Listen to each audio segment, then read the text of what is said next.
Bismillah ya, hari ini kita masuk ke materi surga dan neraka.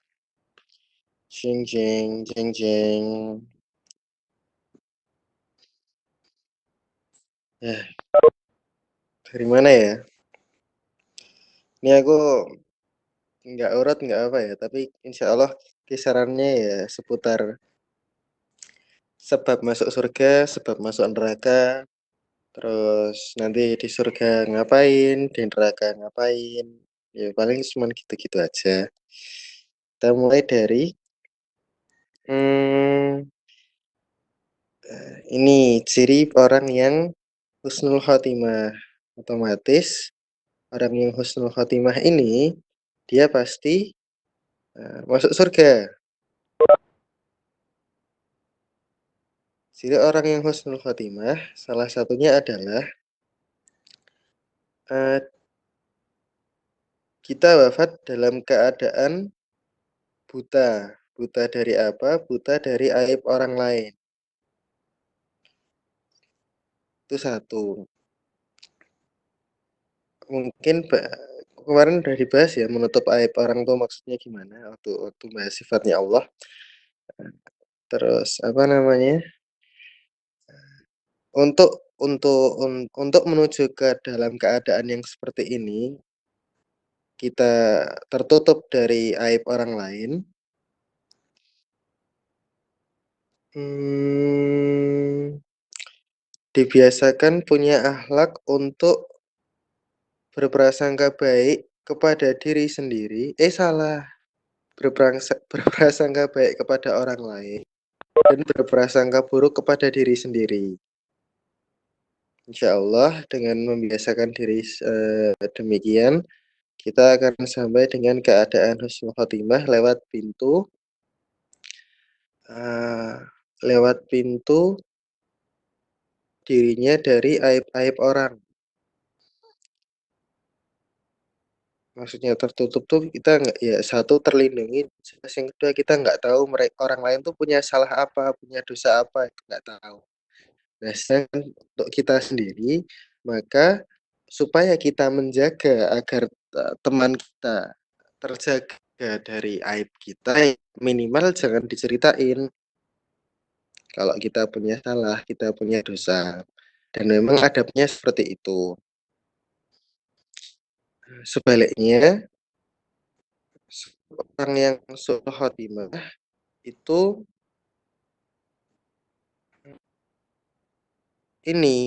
dia berprasangka baik kepada diri sendiri terus berprasangka buruk kepada orang lain.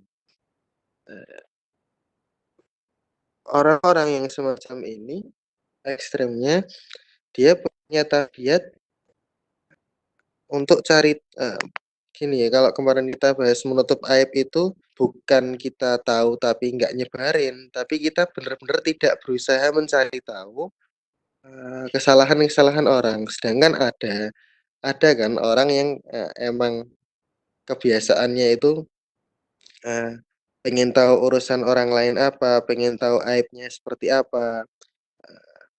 Bahkan pengalaman ya, eh, ada pernah masuk di suatu forum di mana salah satu orang di forum itu begitu kumpul, pertanyaan yang ditanyain adalah, si ini sekarang gimana? Terus bener nggak dia kayak gini, kayak gitu.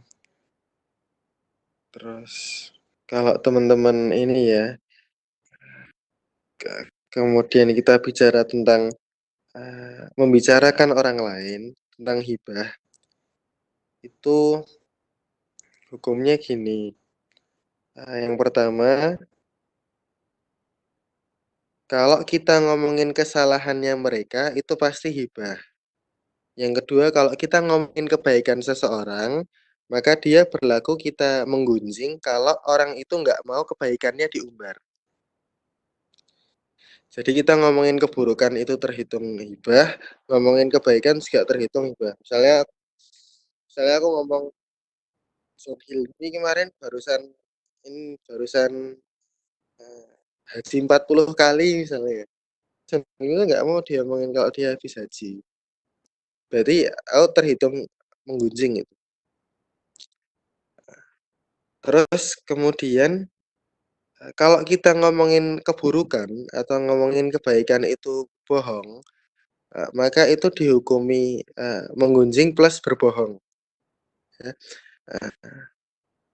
Bahkan lebih ke dusta. Misalnya, Aan nggak pernah berzina, tapi di forum itu ngomongin kalau Aan lagi zina itu dusta. Tapi kalau memang benar Aan itu, berzina, terus di forum itu ngomongin kalau Aan sedang berzina, maka itu hibah. Jadi kalau teman-teman, sempat baca, salah ini di Jami' Bekantan, maksudnya membicarakan fakta adalah hibah adalah, ya kalau emang orang itu benar-benar melakukan sesuatu terus dibicarakan, itu hibah, gitu. Terus, apa namanya, tanda-tanda orang yang su'ul khotimah itu, aku lupa jembatan benang merahnya ke arah mana. Oh ini, misalnya hibah dan segala macam itu sangat berisiko untuk menghalangi kita dari surga. Karena apa? Karena dosa itu ada 3 macam.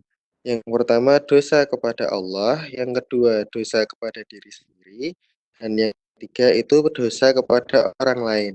Yang paling mudah diampuni itu berdosa kepada diri sendiri.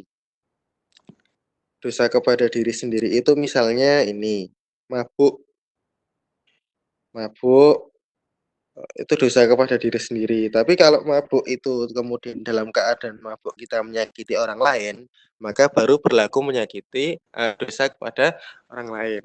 Atau misalnya nggak sholat, nggak puasa, itu dosa kepada diri sendiri. Walaupun dosa-dosa yang kepada diri sendiri ini, semakin kita banyak melakukan, semakin kita banyak kemungkinan berdosa kepada Allah atau berdosa kepada orang lain. Misalnya orang yang sering nggak sholat, dia terhitung berdosa untuk dirinya sendiri. Tapi ketika kemudian hatinya jadi gelap, jadi gelisah, kemudian tutur katanya jadi buruk, kan yang merasakan tutur kata itu orang lain. Ketika, dia melukai orang lain dengan raut wajahnya mungkin, dengan tutur katanya, maka berlaku itu zalim terhadap orang lain. Termasuk kalau teman-teman tahu, hadis barang siapa yang telat dalam sholatnya, pasti telat dalam segala urusannya. Berarti kan otomatis, ketika kita telat telat sholat aja kita sudah terindikasi zalim terhadap kegiatan-kegiatan kita yang berkaitan dengan orang lain. Misalnya kumpul terus telat, apa namanya, dikasih kerjaan molor, dan seterusnya dan seterusnya. Tapi sekali lagi ya, kalau, kita belajar perkara tentang dosa, tentang aib, tentang, hal-hal seperti ini, jangan sekali-sekali dipakai untuk orang lain, pakailah itu untuk muhasabah diri. Itu dosa dosa diri sendiri mudah untuk diampuni. Kemudian dosa kepada Allah itu nggak akan diampuni, kecuali bertaubat. Dosa kepada Allah itu ya syirik, syirik buka catatan hari kedua. Kemudian dosa, iya, tobatnya yang penting sebelum mati ya kalau syirik, insyaallah diampuni. Tapi kalau kalau tobatnya sebelum wafat, tobat sebelum wafat ya ini nggak diampuni. Kemudian yang dosa kepada sesama, maka berlaku, harus minta maaf. Jadi orang yang dizalimi itu harus ridho. Ya nggak perlu minta maaf sih, yang penting orangnya ridho. Kalau kita nggak perlu minta maaf, orangnya sudah ridho, kita nggak terhitung salah, insyaallah. Walaupun kalau ekstrim, justru bisa lebih bahaya. Ketika orang itu memaafkan, maka dia tergolong, eee, maka dia dekat kepada Allah, dan kalau dia dekat kepada Allah, Allah tuh yang makin nggak terima kalau kekasihnya dipermainkan, dibikin sakit hati, atau ada orang yang macam-macam sama orang yang dekat kepada Allah. itu berat di kitanya kalau kita, salah ke orang terus orang itu cepat-cepat memaafkan. Kalau ada orang yang kayak gitu malah kita mending kejar maafnya. Kita perbaiki adab ke orang tadi, kasih hadiah, banyakin kirim doa, kemudian tetap keluarkan itu lisan buat minta maaf, dan seterusnya. Eee, Kemudian kalau masalahnya nggak selesai di bumi, maka berlaku kebangkrutan di akhirat. Maksudnya gimana? Jadi orang yang masih punya tanggungan dosa kepada orang lain di dunia, itu nanti di akhirat berlaku 2 keadaan. Yang pertama, kalau orang yang dizalimi tahu, eee eee, seseorang itu menzalimi dirinya. Misal jelas-jelas Aan mencuri dari Bobby. Kan Bobby tahu kalau yang nyolong tuh Aan. Nah, di akhirat ini nanti dihadapkan dalam satu hisab yang sama, atau paling tidak yang dizalimi korban ini akan jadi saksi kepada yang zalim. Nah, maka korban ini dia berhak untuk mengambil, pahala dari orang yang apa, yang telah menzalimi dia dan dia berhak untuk ngasih dosanya dia kepada orang yang menzalimi, tersebut. Tidak berdasarkan kadar kezalimannya, tapi berdasarkan kadar kepuasan dari si korban. Misalnya, eee, Bobby dimaling 1 M, terus 1 M itu kalau dikonvert senilai, 1.000 pahala dan 1.000 dosa. Tapi kalau Bobby mau ngambil 5.000 pahala nggak masalah. Kalau Bobby mau ngasih, 10.000 dosa ke Aan nggak masalah. Bahkan sampai pada taraf si Bobby ini pengen si Aan masuk neraka, diambilin terus dosa-dosanya sampai berlaku ketetapan seperti itu, eee, juga diperkenankan. Wallahu a'lam, cuman, dari apa yang aku, pelajari dan pahami dan ambil ambil apa, ambil pendapatnya, keadaannya demikian. Itu kalau saling tahu, si korban tahu kalau dia dizalimi. Sekarang pertanyaannya, kalau si korban nggak tahu dia itu dizalimi apa enggak? Misalnya si Joni, eh, iki cek dari tadi kedengeran kan nggak ada putus kan? Ini, apa namanya, maaf ya aku tadi nggak buka, aku nggak standby di aplikasinya jadi nggak tahu kalau Afin tanya. Entar tak lanjut dikit, eee, kalau kalau yang misalnya kita menggunjing, kan orang yang kita omongin tuh nggak tahu kan kalau lagi kita omongin, kecuali kalau kabarnya sampai ya. Tapi di tempat misalnya sekarang si Aan ngomongin Bobby, kan Bobby-nya nggak tahu. Atau mungkin Aan maling uangnya Bobby, tapi Bobby itu nggak tahu pelakunya siapa. Nah, yang kayak gini maka, dia berlaku pada catatan amal. Ketika kita dapat catatan amal, ketika seseorang dapat catatan amal, mungkin di dalam catatan seseorang itu ada dosa yang nggak dia lakukan, tapi ada di situ. Kemudian ada amal-amal yang dia lakukan tapi nggak ada. Dia pergi haji tapi amalnya kosong. Kemudian dia nggak pernah mabuk tapi di catatan amalnya kok banyak banget mabuk. Sebaliknya orang yang suka mabuk, catatan amalnya bersih dari mabuk. Dia nggak pernah berangkat haji tapi di catatan amalnya ada pergi haji. Bisa jadi cuman gara-gara orang yang berhaji tadi terbersit di hatinya bahwasannya orang yang mabuk itu buruk. Jadi dia merendahkan orang yang suka mabuk di dalam hatinya aja cukup.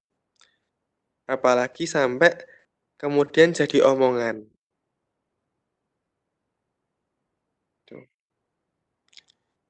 Gitu ya, berlaku 2 keadaan kalau sama-sama tahu dizalimi dan si korban nggak tahu kalau dia sedang dizalimi. Yang satu di depan, pengadilannya Allah, yang satu langsung di-adjust, disesuaikan di catatan-catatan amal. Sedangkan kalau yang ditanyain Afin, eee, teman-teman pernah belajar ini ya, setiap selesai mentoring kan doanya, "Subhanakallahumma wa bihamdika asyhadu an la ilaha illa anta astaghfiruka wa atubu ilaik." Atau bener tuh gitu? Aku sering banget mentoring masih lali. Pokoknya doa kafaratul majlis. Doa kafaratul majlis itu, kafarat ganti rugi dari forum yang kita masukin kalau-kalau di forum itu ada sesuatu yang tidak bermanfaat, termasuk di majelis ilmu.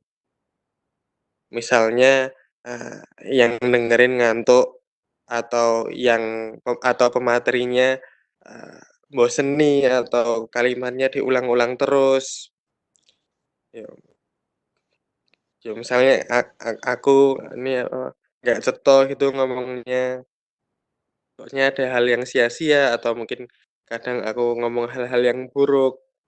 Nah, maka, kafarat dari yang berbicara dan yang mendengar itu adalah doa kafaratul majlis. Dicukupkan ganti ruginya di situ.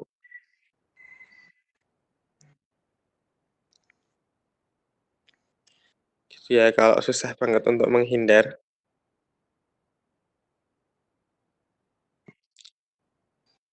Oke, nah, setelah selesai ditimbang gitu ya di pengadilan, di Yaumul Hisab, orang kan yang ini, kalau teman-teman kemarin keadaan muslim itu kan ada munafik, fasik, mukmin, muhsin, ya kan? Kemudian selain itu anggap aja orang-orang yang syirik, orang-orang yang kufur gitu ya.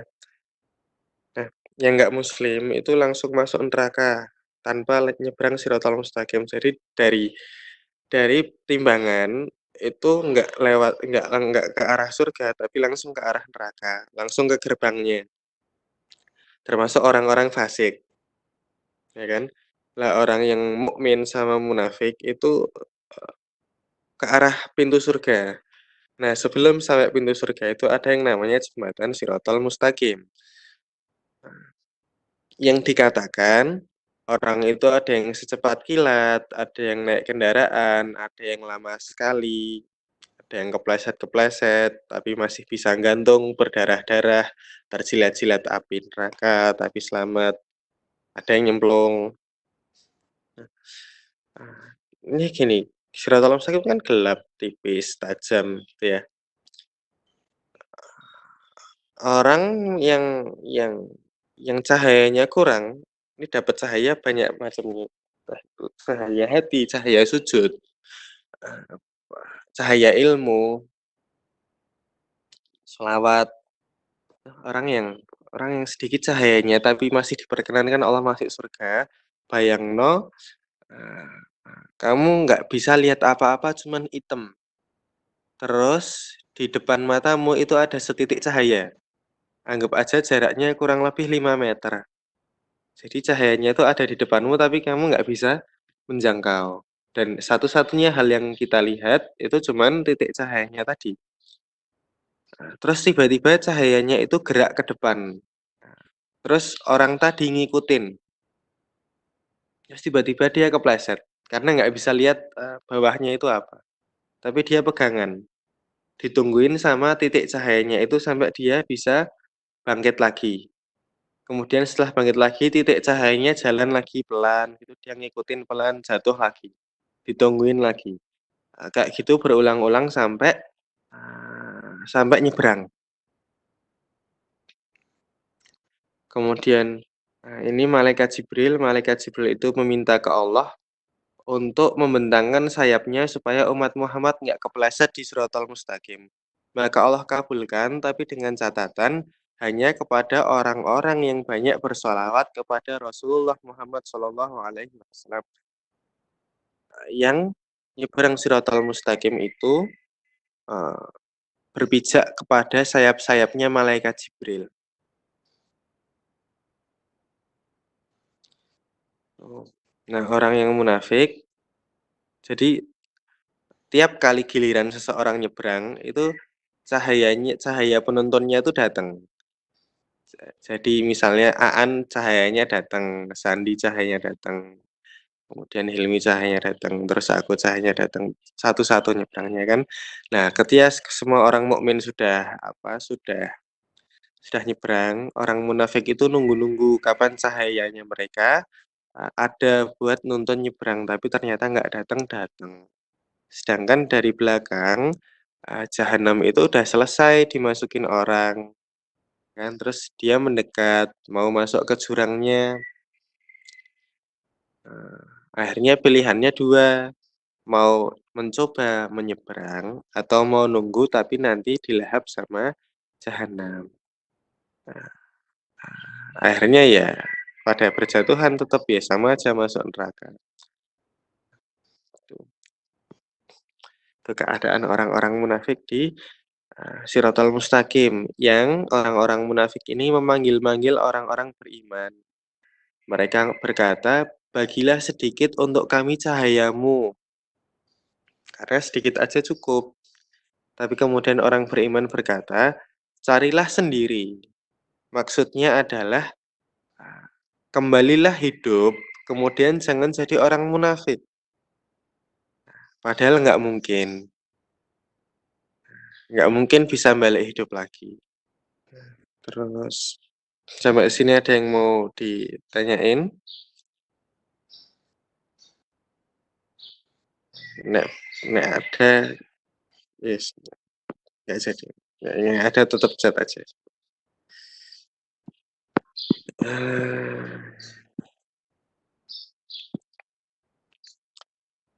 Terus ini mau surga dulu apa neraka dulu ini?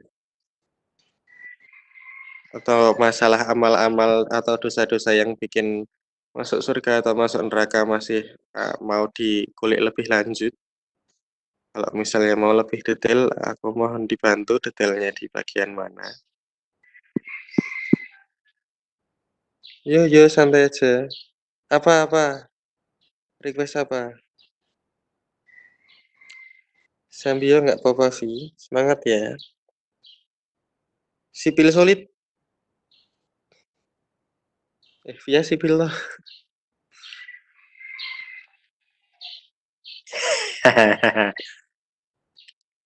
Ciri-ciri orang munafik. Ya ampun, ada awan. Ciri-ciri orang munafik ya ini yang standar ya. Kalau berkata dusta, kalau dipercaya khianat, kalau berjanji ingkar. Terus kalau bingung kita mau ngecek kita munafik apa enggak, ngecek kita ya, jangan ngecek orang lain. Subuhan di masjid apa enggak? Kalau sekarang posisi susah ya, intinya awal waktu apa enggak, gitu. Kemudian merasa berat atau enggak menuju sholat. Lihat pokoknya sholatnya, semakin bagus kualitasnya, misalnya semakin bagus baju yang dipakai waktu mau sholat. Nah, kemudian pakai wangi-wangian atau enggak, bersiwak atau enggak. Pokoknya menuju sholat itu kita menyambut atau menghindar. Terus menyambut itu kan kalau emang bener-bener menyambut harusnya ada preparation-nya kan. Misalnya misalnya, kita mau kedatangan tamu terus kita sama-sama seneng dia datang. Tapi kan kemudian berbeda antara orang yang terus nyiapin suguhan dengan yang cuman menyambut dengan tangan kosong, itu. Itu nah, itu itu tingkatan-tingkatan yang berlaku baik. Nanti yang buruk dalam sholat misalnya buru-buru apa enggak, kepikiran yang macam-macam apa enggak, kayak gitu. Ya itu buat muhasabah ya, semoga kita semua dimudahkan, meningkatkan kualitas sholat yang baik. Kalau susah, ya cara paling gampang minta ke Allah, doanya ya yang Allahumma a'inni ala dzikrika wa syukrika wa husni ibadatik. khususnya di bagian husni ibadati, beribadah dengan baik, dengan indah. Kemudian tuh satu lihat, yang 3 ciri-ciri baik hadis tadi, yang kedua sholat, yang ketiga, lihat posisi kita waktu umat muslim lagi butuh sesuatu, atau lagi punya hajat, atau lagi kesusahan. Kalau zaman dulu kan perang, kamu ikut apa enggak itu udah apa, udah bisa jadi indikator. Tapi sekarang misalnya, eee, ya gampangannya gini deh, teman-teman di KMAP itu merasa berat atau merasa ringan? Karena sungguh, teman-teman berkegiatan kan itu sebenarnya medan perang juga, eee, perang kepada hawa nafsu masing-masing, perang untuk, kepentingan, buat paling nggak buat adik-adik di sekolah, mereka dekat ke Allah atau enggak. Kan berat tuh, misalnya banyak tugas berangkat lagi ke sekolah, harus belajar kuliah, masih harus belajar agama untuk ngajarin,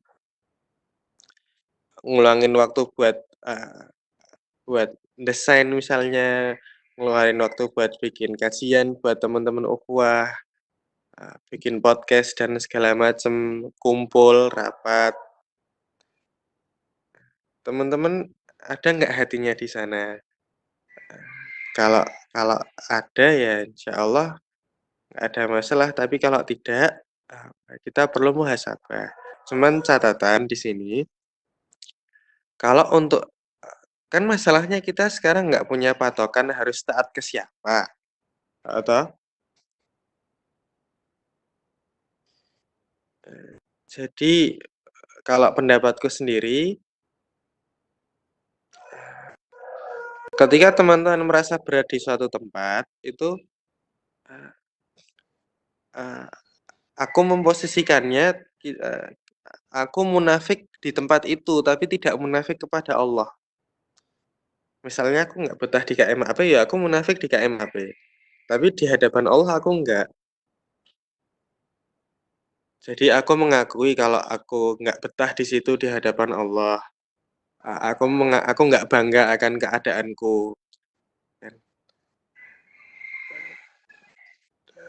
dan seterusnya, tuh. Cuma nanti kalau ada seruan-seruan yang apa namanya, yang butuh untuk kita memperjuangkan sesama saudara kita, memperjuangkan Allah, ya kalau teman-teman merasa ada kesempatan untuk berdagang, Allah istilahnya tuh berdagang. Kita jual ke Allah apa, Allah kasih ke kita apa. Ada yang jual ke Allah harta, ada yang jual ke Allah ilmu, ada yang jual ke Allah nyawa. Nanti Allah kasih ganjarannya. Kita banyak enggak jual beli sama Allah, itu bisa dipakai buat muhasabah kita munafik atau enggak.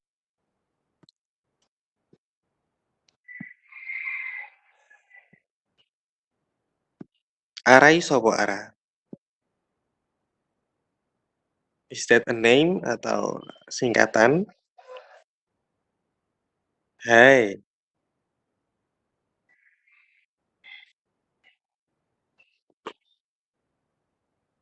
Oh, Arif Rahman Alfitra, Masya Allah. Kaum.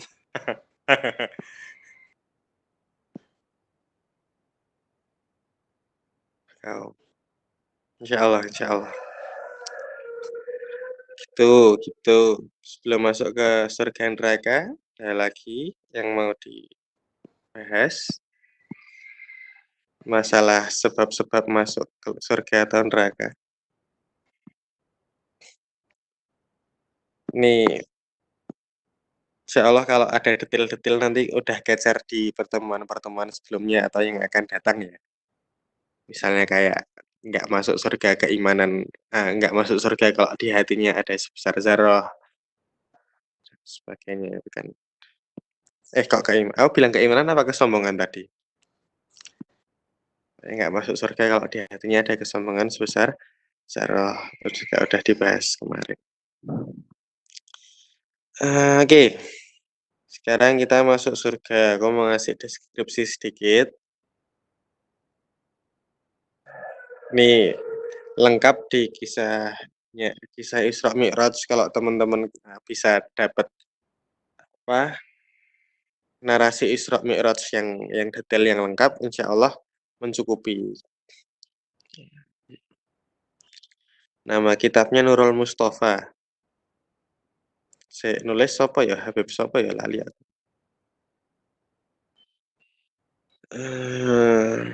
Nih, di sini. Bangunan-bangunan di surga itu terbuat dari intan, dari permata, dari mutiara. Terus pohon-pohonnya itu dari emas. Emasnya warna merah. Kemudian ada yang batang-batangnya dari mutiara juga. Kemudian akar-akarnya itu perak. Terus tanahnya itu dari misik. Ya. Kemudian ada yang namanya pohon tuba. Yang seluruh kebutuhan umat muslim itu seluruh keinginannya itu keluar dari sana.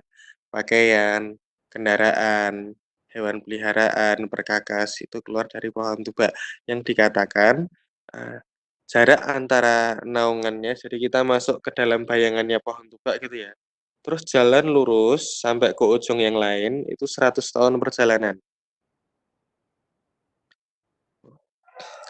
Terus dari pangkal pohon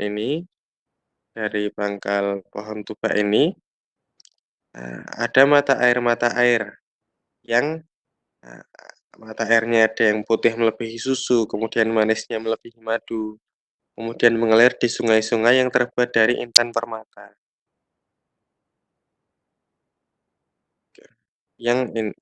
Aliran air ini dia bagian dari telaga Kautsar. Hmm, kemudian apa namanya? Uh, Pokoknya di surga tuh deskripsinya kurang lebih sama lah nanti. Allah suka pakai angka ini ya, suka pakai angka 70.000 ya. Jadi ada istana yang di dalamnya terdapat 70.000 gedung, yang setiap gedung terdapat 70.000 rumah, yang di setiap rumah terdapat 70.000 ruangan, yang setiap ruangan terdapat 70.000 kamar. Terus kemudian setiap kamar punya ribuan pintu. Ah, tapi dengan keadaan yang demikian, yang di luar itu kelihatan dari yang di dalam, tapi yang di dalam itu kelihatan dari luar. Kemudian ranjang-ranjangnya itu dari emas. Nah, kemudian kasurnya dari sutra. Kemudian banyak perhiasan yang tidak bisa disebutkan satu persatu karena saking banyaknya. Kemudian juga berlaku tumbuh bunga-bunga dan tanaman-tanaman yang batangnya juga dari emas, cabangnya dari mutiara. Kemudian di setiap kamar itu terdapat pasangan-pasangan kita yang setiap dari pasangan kita itu dilayani oleh 70.000 pelayan. Pokoknya pelayanmu nanti punya pelayan, terus pelayannya pelayanmu itu nanti punya pelayan lagi. Bahkan berlaku ini. Nah, orang yang paling jelek kedudukannya di surga itu dia lagi nongkrong di dalam rumah, ya, di dalam istananya. Terus ada malaikat yang dikirim Allah ngantar hadiah. Eh, Kemudian sampai pintu gerbang itu ngomong, aku mau ngasih ada kiriman hadiah buat Fulan. Lah penjaga gerbangnya itu nggak perlu masuk ke dalam, tapi dia ngomong ke pelayan sebelahnya, yang pelayan sebelahnya itu ngomong ke pelayan sebelahnya, kayak gitu terus sampai kepada pelayan yang ada di sebelah si Fulan. Terus sebagai pengingat, orang yang termiskin dan terakhir masuk surga itu diangkat dari surga setelah berada di neraka selama 2 kali umur dunia. Yang dia ini begitu keluar dari neraka, lihat ada pohon, kemudian dia minta ke Allah supaya bisa mendekat ke pohon itu dengan janji kalau bisa mendekat ke sana, dia nggak minta lagi. Kemudian setelah sampai ke pohon itu, dia lihat pohon yang lebih besar. Kemudian dia berdoa dengan janji yang sama, "Ya Allah, kalau aku boleh sampai sana, aku janji aku nggak bakal minta apa-apa lagi." Kemudian, dia lihat ada aliran sungai, kemudian dia minta ke sana. Kemudian dia lihat pohon yang lebih besar lagi, minta ke sana. Kemudian dia lihat pintu surga, kemudian dia minta ke sana dengan janji yang sama. Dan setiap kali berjanji, dan setiap kali meminta lagi, Allah itu tanya, "Tadi katanya kamu nggak minta lagi." Nah, orang ini nggak bisa jawab, tapi sama Allah tetap dikasih, kayak gitu terus. Sampai pada titik dia sudah dikasih istana yang sangat megah, eee, terus dia nggak minta lagi. Kemudian Allah tanya, "Kamu nggak minta lagi?" Kemudian orang ini tadi bilang, "Sungguh ini sudah cukup dan saya malu karena sudah terlalu banyak meminta." Habis dia bilang gitu, Allah kasih lagi. Dikatakan tadi dia dapat satu istana ya, dia ketambahan 70 istana. Jadi, dia punya 71 istana, yang kemudian dia seneng banget merasa jadi orang yang paling beruntung, tapi dia ini orang yang paling dikasihani. Karena penduduk surga yang di atas kan bisa lihat dia. Kemudian mereka merasa kalau orang ini sangat sangat sangat miskin. Padahal kalau kita bicara, satu istana di surga itu pendapatku hukumnya kalau di alam kita sekarang itu satu planet.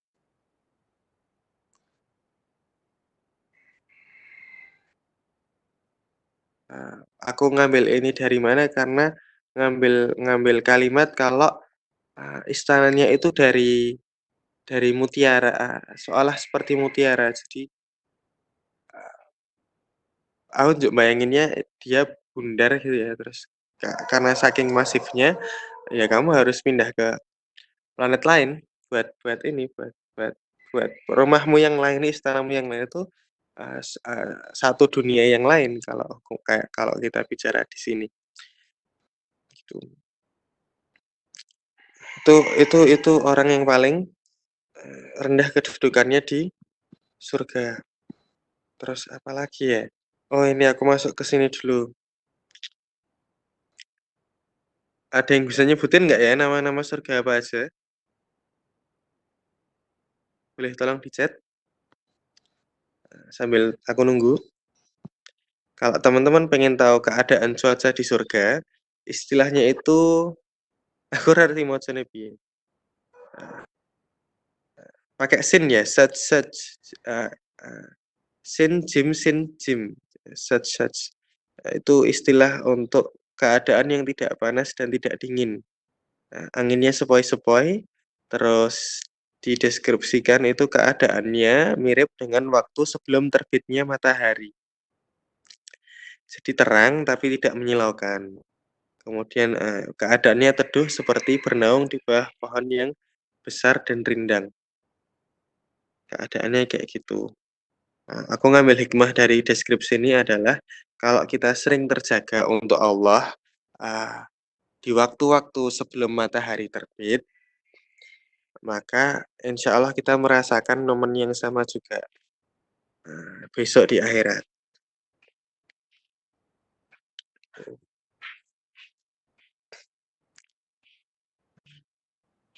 Kemudian pakaian-pakaian penduduk surga itu, dikatakan ada sarung, ada jubah yang, jubah-jubah ini tanpa potongan dan tanpa jahitan. Kemudian ukuran penduduk surga itu, apa namanya, kurang lebih sama kayak ukurannya Nabi Adam, kemudian berada di usia 30-an,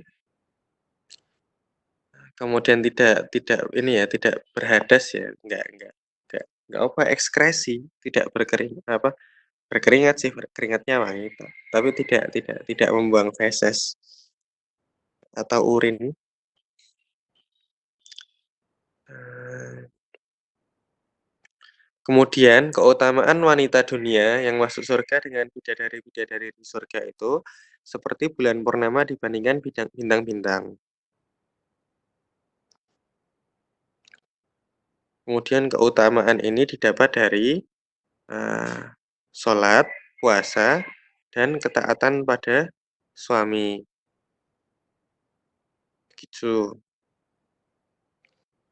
Ini aku apa? Bacain apa adanya ya di apa? Di kitabnya.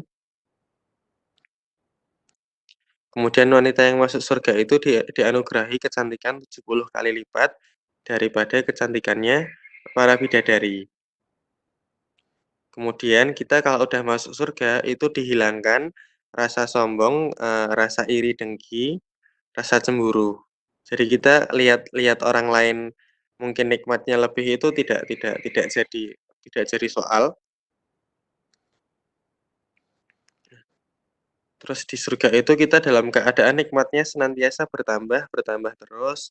Kemudian Allah keluarin hadiah terus, gitu kan? Eee,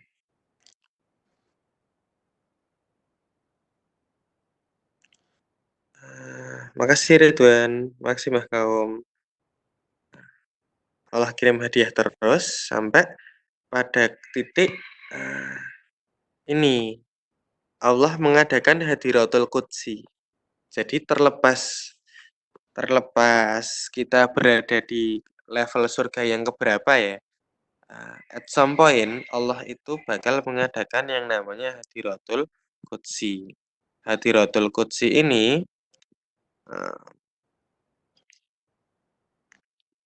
tempat di mana seluruh penduduk surga berkumpul.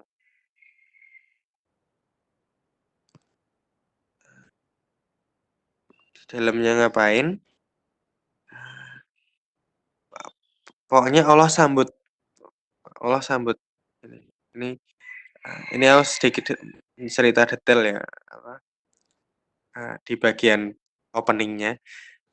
Allah tuh diminta, meminta malaikat Jibril untuk mengadakan Hadiratul Qudsi.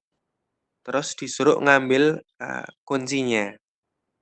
Kemudian kunci Hadiratul Qudsi ini disimpan oleh seorang malaikat eee, yang, sangat besar. Kemudian dikatakan, eee, 1 telapak kaki dari malaikat ini itu bisa mencukupi seluruh bumi dan langit dan segala isinya. Yang kemudian malaikat Jibril menyapa, apa, "Wahai hamba Allah yang ini, yang, wahai hamba Allah, salam sejahtera untukmu," itu kan. Kemudian malaikat tadi jawab salam dan bertanya, "Wahai malaikat, siapa namamu?" Dan Jibril jawab, "Aku adalah malaikat Jibril, utusan Allah." Kemudian malaikat tadi berkata, "Maha suci Allah, semenjak aku diciptakan, aku belum pernah mendengar nama ini. Lantas apa kiranya ke sini?" Kemudian malaikat Jibril menjawab, "Aku diperintah untuk membawa Hadiratul Qudsi." Kemudian malaikat tadi tanya, eee, "Apakah Allah menciptakan surga selain ini?" Jadi Hadiratul Qudsi itu ada di surga Aden. Surga Aden itu bukan surga yang paling tinggi, tapi dia berlaku ibu kotanya surga. Surga Aden itu, eee, intinya surga, apa, pusatnya surga. Walaupun dia bukan yang, paling tinggi. Kemudian surga-surga yang lain, itu ada surga Firdaus, ada surga Darul Qoror, ada Jannatul Ma'wa, ada surga Ma'wa, ada surga Khuld, ada Naim, ada Darussalam, ada Darul Jalal. 1, 2, 3, 4, 5, 6, ya.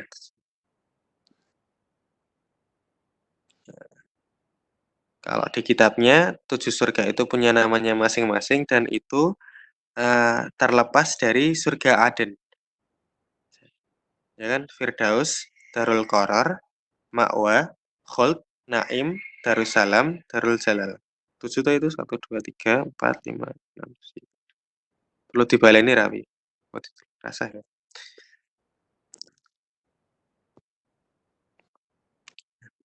Kemudian malaikat ini tadi,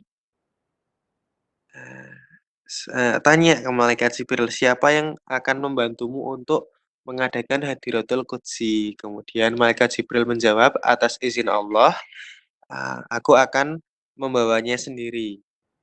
Kemudian malaikat yang agung tadi menjawab, eee, "La haula wala quwata illa billah, sungguh Allah telah memberikan amanat padaku untuk tidak menyerahkan Hadiratul Qudsi kecuali pada makhluk yang mampu mengangkatnya sendiri atas izin Allah." Kemudian malaikat Jibril tanya, "Di mana kunci-kunci pintunya?" Kemudian malaikat tadi jawab, eee, "Ambillah di sebelah gusi gerahamku yang kanan."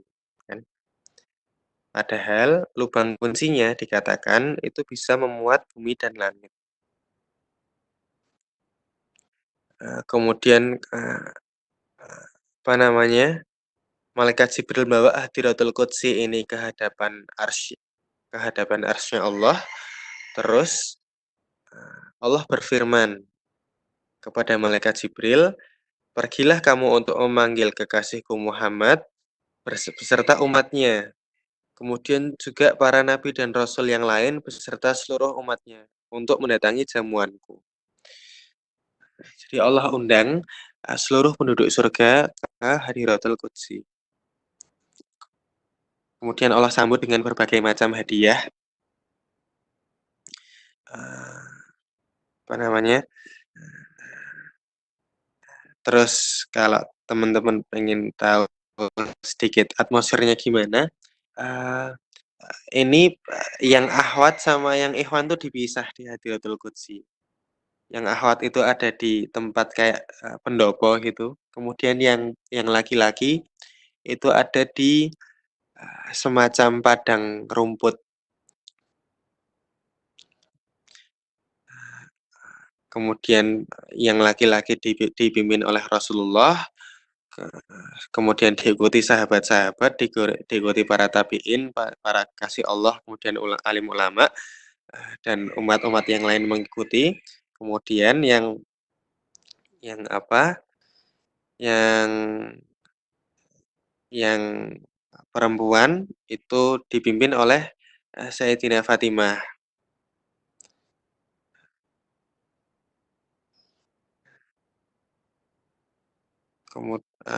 Terus waktu berangkat, yang putri-putri ini berangkatnya pakai kendaraan.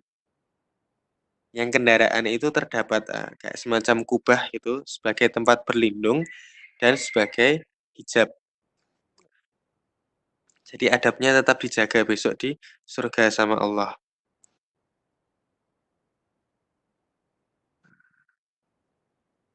Kemudian dengan jarak 10.000 tahun, itu Hadiratul Qudsi sudah bisa kelihatan. Terus sampai di sana tadi ya, Allah kasih hadiah, ada makanan, terus makanan selesai dikasih dikasih pakaian, pakaian dikasih dikasih, perhiasan, kayak gitu terus sampai, eee, sampai Allah nawarin, "Kalian mau apa?" Terus, kita minta untuk mendengar firman-Nya Allah. Terus oh, ini apa ini, ngulang ini nama surga, tak tulis aja ya. Iya kan, Sof? Nah, lanjut ya. Tadi, apa namanya, kita sudah dikasih banyak hadiah, apa namanya, terus, eee, dikasih banyak hadiah, terus, apa namanya, sampai pada titik Allah, apa namanya, tanya kita pengen apa, terus kemudian kita minta, eee, minta ini, minta kita untuk mendengar, kita kita minta supaya bisa dengar firman-firman-Nya Allah, ya kan. Dan Allah panggil Nabi Ibrahim. Allah panggil Nabi Ibrahim untuk, membacakan firman-firman yang Allah pernah diturunkan kepada beliau. Kemudian Nabi Ibrahim baca suhuf-suhufnya, kemudian duduk kembali. Kemudian Allah panggil Nabi Musa buat baca kitab Taurat. Kemudian, gantian Nabi Isa bacain Injil, kemudian giliran Nabi Daud untuk bacain Zabur. Ketika Nabi Daud ini membaca 10 surat dari kitab Zabur, eee, kita ini seakan seakan apa, pokoknya nikmatnya tuh, eee, sangat luar biasa. Kita dengar langsung suaranya Nabi Daud yang dikatakan paling merdu. Kemudian Allah tanya, "Pernah nggak dengar suara yang kayak gini?" Kita jawab, "Kita nggak pernah dengar suara yang seindah ini." Baru kemudian Allah panggil Rasulullah, eee, yang dipersilahkan Allah untuk membaca surat Yasin dan surat Toha. Kemudian Rasulullah SAW baca surat Yasin dan surat Toha yang dikatakan merdunya Rasulullah itu 90 kali lipat dari merdunya Nabi Daud. Aku sedikit ngambil ngambil hikmah dari kejadian ini besok, bahwasannya ketika kita membaca surat Yasin atau membaca surat Toha di dunia, kalau kita kuat ya sering-sering, kalau enggak ya ya wis, paling enggak kita kadang baca gitu ya. Itu, eee, letakkan di dalam hati perasaan bahwasannya kita rindu. Rindu pada sesuatu yang belum kita rasakan. Tapi sakjane udah ada, kan ketetapan Allah itu udah ada. Jadi sebetulnya dalam ilmu Allah itu, kita udah ada di Hadrotul Qudsi. Dalam ilmu Allah itu kita sudah ada di hadapannya Rasulullah dengerin surat Yasin sama surat Toha. Jadi itu udah dulu. Cuman kita sekarang belum ngerasain, kita ngerasainnya besok. Karena untuk kita itu berlaku ruang dan waktu. Nah, ketika kita baca surat Yasin atau surat Toha, eee eee, coba diolah rasanya, eee untuk merasa kalau, ini bagian dari, apa, sambutan kita terhadap, eee, terhadap, momen tersebut waktu Hadiratul Qudsi. Kemudian, eee, Rasulullah SAW selesai baca, Allah nawarin, "Mau nggak denger langsung kalau Allah yang baca?" Kemudian Allah bacain surat Ar-Rahman, langsung dibacain sama Allah. Kemudian dikatakan kita sudah nggak ngerasain nikmat lagi, tapi kalimatnya itu, penduduk surga itu dalam keadaan sirna, hilang. Saking leburnya, saking nikmatnya, nggak bisa dikatakan, nggak mungkin bahkan nggak mampu dirasakan, kita sirna.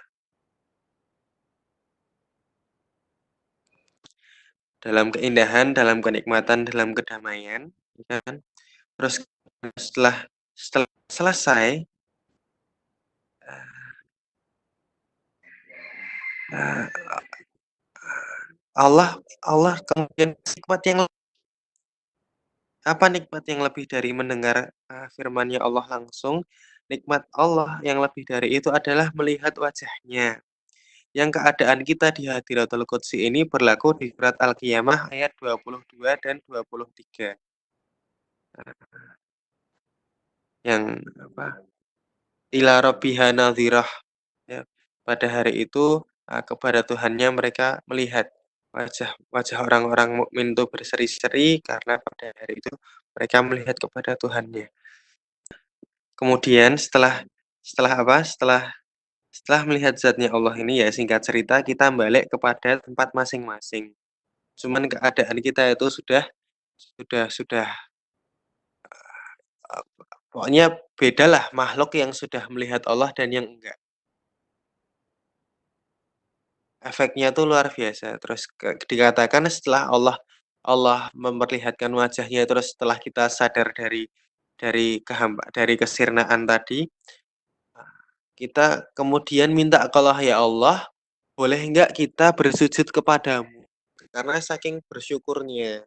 Kemudian Allah berfirman, "Oh, di sini sudah bukan lagi tempat buat bersujud, Tapi kalau emang pengen bener-bener bersujud, maka silahkan bersujud tapi sekali aja. Habis itu udah nggak boleh ada sujud lagi. Allah bilang gitu. Kemudian kita bersujud. Dikatakan kita bersujud itu 40 tahun. Lalu setelah bersujud itu kita hadiratul qudsinya selesai dan kita kembali ke tempat masing-masing. Setelah kita kembali ada undangan lagi yaitu jamuannya Rasulullah khusus untuk umatnya yang dilangsungkan selama 50.000 tahun. Yang pada setiap umatnya itu nanti akan mendapat kesempatan untuk bercengkrama dengan beliau satu persatu. Nah, jadi meskipun Rasulullah ada di surga Firdaus, terus kemudian ada umatnya yang tidak di sana, pasti akan ketemu, pasti akan bercengkrama. Tapi kapan? Waktu jamuannya Rasulullah ini. Terus setelah ini semua kejadian setelah ini ya, setelah penduduk terakhir surga masuk dari neraka. Kapan penduduk surga yang terakhir masuk dari neraka ini itu ceritanya. Jadi setelah sekian lama disiksa di neraka, tiba-tiba orang kafir itu nyeletuk. Yang kafir yang itu ngatain orang yang muslim.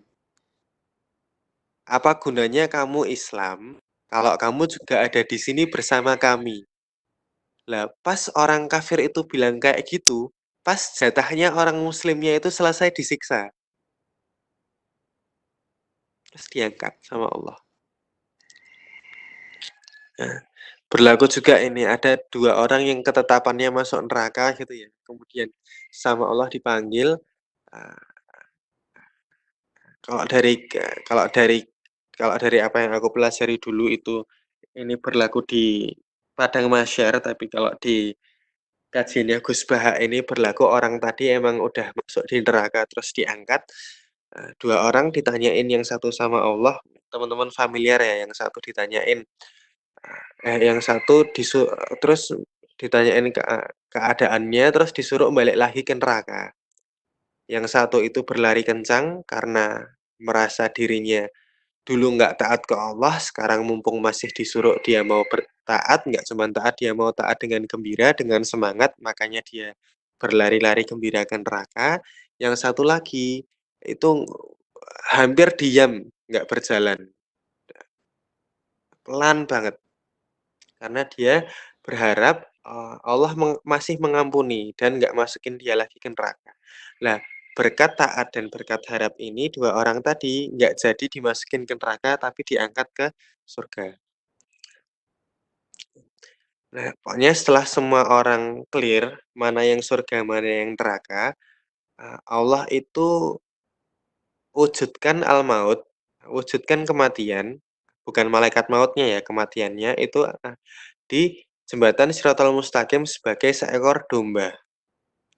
Ini ada di Sahih Bukhari, eee kemudian, eee, apa namanya, Allah berfirman, "Wahai penduduk surga, lihat ke bawah, wahai penduduk neraka, lihat ke atas." Penduduk surga itu tiba-tiba takut mau dimasukin ke neraka, yang di neraka itu tiba-tiba, merasa senang karena akan dimasukkan ke surga. Kemudian kita semua melihat itu pemandangan ada kambing di Shiratal Mustaqim, kemudian Allah sembelih. Kemudian Allah berfirman, "Pada hari ini kematian telah mati. Maka barang siapa di neraka abadi di neraka, dan barang siapa di surga abadi di surga." Maka kejadian ini, awal mula keabadian kita di akhirat kelak. Insyaallah sama-sama, di surga. Tuh. Nah,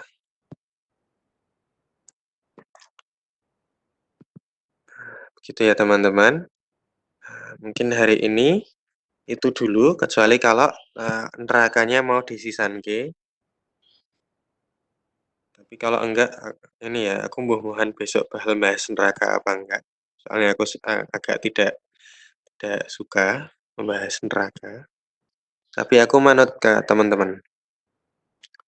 Kalau ada keperluan untuk tahu mungkin atau ngambil hikmah atau apa, dipakai buat ngisi mentoring, juga bisa. Tapi aku manut ke chat bubble pertama yang muncul seperti biasa, apakah mau lanjut atau tidak, apa? Kakek ngetik tuh, Mbah. Oh, pertanyaan bagus sekali. Kalau pendapatku, dulu, eee, dulu itu tinggalnya di langit bukan di surga. Jadi surga dan langit itu beda beda ini ya, beda beda makhluk. Cuman di langit itu ada kebun, di surga ada kebun juga. Nah, kebun itu bahasa Arabnya sama-sama jannah. Nah, jadi kalau kita baca, literatur atau baca, arti Al-Qur'an, ketika ada kata jannah artinya surga. Padahal kalau pendapatku itu belum belum tentu surga, tapi ya kebun tadi. Kalau kemudian ada kata jannah yang itu berlaku sebelum kiamat, maka dia berlaku kebun di langit.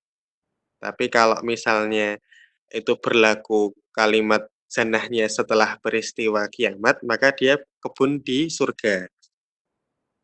Kurang lebih gitu. Jadi kalau pendapatku, tempatnya beda.